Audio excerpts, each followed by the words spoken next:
श्री रामचरितमानस पर आपत्तिजनक टिप्पणी को लेकर स्वामी प्रसाद मौर्य पर वाराणसी के कैंट थाने में मुकदमा दर्ज हो गया।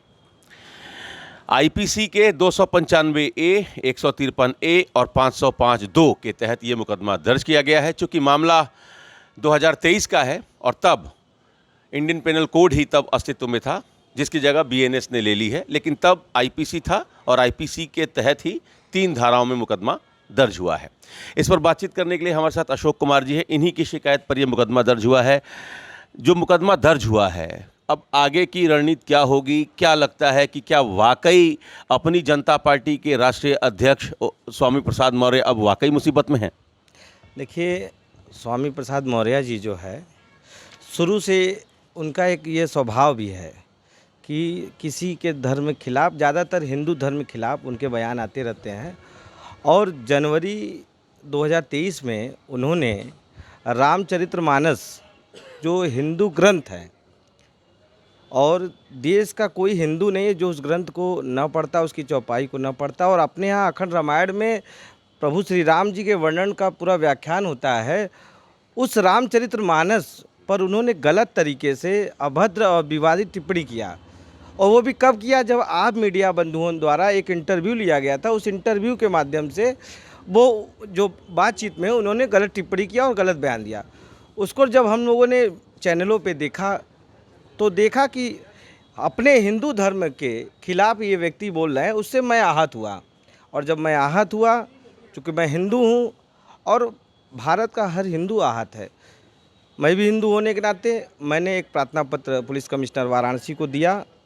मगर चूँकि भाई उस समय वो विधायक और पूर्व मंत्री थे, दबाव में शासन प्रशासन ने मेरी नहीं सुनी।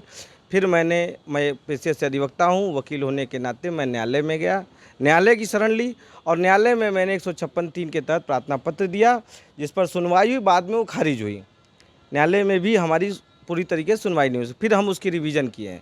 एमपी एमएलए जो कोर्ट है एडीजे, उसमें मैंने जो है दाखिल किया रिवीजन हमारी सुनवाई होने के बाद रिवीजन कोर्ट जो एमपी एमएलए एडीजे कोर्ट है, वो जो है सहमत होते हुए पुनः निचली अदालत को उन्होंने आदेश किया कि फिर से इनके मुकदमा को सुना जाए, इनके प्रार्थना पत्र को सुना जाए, और सुनकर इनसे साक्ष्य लेकर फिर से कोई कार्रवाई की जाए। फिर निचली अदालत पे फिर पुनः सुनवाई हुई, और सुनवाई होते हुए न्यायालय सहमत हुई। माननीय न्यायालय उस बात पर सहमत हुई जो मैंने प्रार्थना पत्र दिया कि हिंदू भावनाओं को आहत करने का, और जो इस तरीके से ये लोगों को बांटने का काम करते हैं, हिंदुओं को बांटने का काम करते हैं, इससे समाज में अनिश्चितता फैलती है। और ये एक तरह से आतंक ही है, मान लीजिए ये आतंक ही फैला रहा है ना। दो सवाल हैं अशोक जी। एक तो ये कि क्या इस पूरे मामले में, प्रकरण में, आपने स्वामी प्रसाद मौर्य से कोई संपर्क स्थापित करने की कोशिश की? चूँकि इस प्रकरण के बाद कई जगह, कई प्लेटफॉर्म पर उन्होंने सफाई भी दी कि उनकी मंशा क्या थी, वो वाकई में क्या कहना चाह रहे थे और उनकी बात को किस तरीके से लिया गया। एक तो उनका जो उनका बयान जो है, उनकी सफाई है, तो आपने क्या उनसे संपर्क स्थापित करने की कोशिश की? और दूसरा, कौन सी ऐसी बात थी स्वामी प्रसाद मौर्य जी की जिसको लेकर आपकी भावनाएं आहत हुई और इतना आपने मेहनत किया, सिविल कोर्ट में गए, वहाँ से आपको राहत नहीं मिला, फिर आप एमपी एमएलए कोर्ट से सिविल कोर्ट दोबारा गए, वहाँ से फिर मुकदमा दर्ज करने का आदेश हुआ?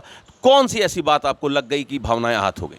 देखिए, पहली बात तो स्वामी प्रसाद जी से संपर्क क्यों करूंगा? मैं हिंदू हूं और मेरी धार्मिक भावना आहत हुई, क्योंकि उन्होंने रामचरितमानस प्रभु श्री राम की पूरी जीवन वर्णन है, और उस ग्रंथ पर कोई बोलेगा तो कोई भी हिंदू का धर्म आहत हो सकता है। उसी में मेरी भी धर्म आहत हुई, धार्मिक भावना आहत हुई, और इसलिए मैंने जो है उनसे संपर्क नहीं किया और प्रार्थना पत्र सीधे देकर मुकदमा लिखवाने की प्रयास किया, जो आज मैं सफल हुआ।